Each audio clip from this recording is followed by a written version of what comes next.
ಫಿರ್ಯಾದಿದಾರರಾದ K Srinivasa Rao ತಂದೆ K Venkatarao ತೆರಿಗೆ ಸಲಹೆಗಾರರು ಮತ್ತು ಅಕೌಂಟೆಂಟ್ ಆಗಿ ಕೆಲಸ. ಇವರು ಕೆ ಮಲ್ಲಿಕಾರ್ಜುನ ತಂದೆ ಚಂದ್ರಶೇಖರ ಶ್ರೀ ಮಹಾಲಕ್ಷ್ಮಿ ಎಂಟರ್ಪ್ರೈಸಸ್ ಮಾಲೀಕರು ಸಿರುಗುಪ್ಪ. ಇವರಿಗೆ ಸಂಬಂಧಿಸಿದ ತಾಂತ್ರಿಕ ದೋಷದಿಂದ ಮೈಗ್ರೇಟ್ ಆಗದೇ ಇರುವ ಹಳೆಯ GST ಸಂಖ್ಯೆ ಡ್ಯಾಶ್ ನಲ್ಲಿನ ಇನ್ಪುಟ್ ಟ್ಯಾಕ್ಸ್ ಅನ್ನು ಹೊಸ GST ಸಂಖ್ಯೆ ನಂಬರ್ ಡ್ಯಾಶ್ಗೆ ಸೇರಿಸುವ ಮುನ್ನ ತಮ್ಮ ಸರ್ಕಾರಿ ಕೆಲಸವನ್ನು ಮಾಡಿಕೊಡಲು ಶ್ರೀ ಮಲ್ಲಿಕಾರ್ಜುನ ಕುಬಸದ ಸಹಾಯಕ ವಾಣಿಜ್ಯ ತೆರಿಗೆ ಆಯುಕ್ತರು LGSTO 495 ವಾಣಿಜ್ಯ ತೆರಿಗೆ ಇಲಾಖೆ ಬಳ್ಳಾರಿ ಇವರುಗಳು 90,000 ಲಂಚದ ಬೇಡಿಕೆ ಇಟ್ಟಿರುತ್ತಾರೆ.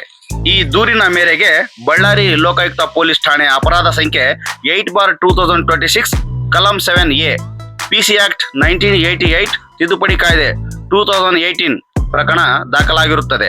ದಿನಾಂಕ 7/7/2026 ಸುಮಾರು ಮಧ್ಯಾಹ್ನ 1:40 ಬಳ್ಳಾರಿ ನಗರದ ರಾಘವೇಂದ್ರ ಕಾಲೋನಿಯಲ್ಲಿರುವ ವಾಣಿಜ್ಯ ತೆರಿಗೆ ಇಲಾಖೆಯ ಕಚೇರಿ ಒಳಗಡೆ ಆಪಾದಿತ ಸರ್ಕಾರಿ ಅಧಿಕಾರಿ ಶ್ರೀ ಮಲ್ಲಿಕಾರ್ಜುನ ಕುಬಸದ ಸಹಾಯಕ ವಾಣಿಜ್ಯ ತೆರಿಗೆ ಆಯುಕ್ತರು ವಾಣಿಜ್ಯ ತೆರಿಗೆ ಇಲಾಖೆ ಬಳ್ಳಾರಿ ಇವರ ಕಡೆಯಿಂದ 90,000 ಲಂಚದ ಹಣ ಪಡೆದಿದ್ದು ಇರುತ್ತದೆ.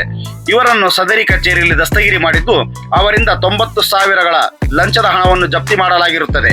ಪೊಲೀಸ್ ಅಧೀಕ್ಷಕರಾದ ಶ್ರೀ ಎನ್ ವಾಸುದೇವರಾಮ್ ರವರ ಮಾರ್ಗದರ್ಶನದಲ್ಲಿ ಬಳ್ಳಾರಿ ಲೋಕಾಯುಕ್ತ ಪೊಲೀಸ್ ಠಾಣೆಯ ಪೊಲೀಸ್ ನಿರೀಕ್ಷಕರಾದ ಶ್ರೀ ಗುರಣ್ಣ ಹೆಬ್ಬಾಳ್ ಇವರ ನೇತೃತ್ವದಲ್ಲಿ ಕಾರ್ಯಾಚರಣೆ ನಡೆದಿದ್ದು, ತಂಡದಲ್ಲಿ ಪೊಲೀಸ್ ಉಪಾಧೀಕ್ಷರಾದ ಶ್ರೀ ಸಚಿನ್ ಎಸ್ ಚಲುವಾದಿ, ಪೊಲೀಸ್ ನಿರೀಕ್ಷಕರಾದ ಸುರೇಶ್ ಎಂ ಬಾವಿಮನಿ ಮತ್ತು ಸಿಬ್ಬಂದಿಗಳಾದ ಚಂದ್ರಶೇಖರ್, ವಸಂತಕುಮಾರ್, ಅರವಿಂದ, ಅಂಜಿನಪ್ಪ, ಹನುಮಂತಪ್ಪ, ಗೊಲ್ಲರ ದಾಸಪ್ಪರವರುಗಳು ಈ ಆಪರೇಷನ್ನಲ್ಲಿ ಭಾಗವಹಿಸಿರುತ್ತಾರೆ.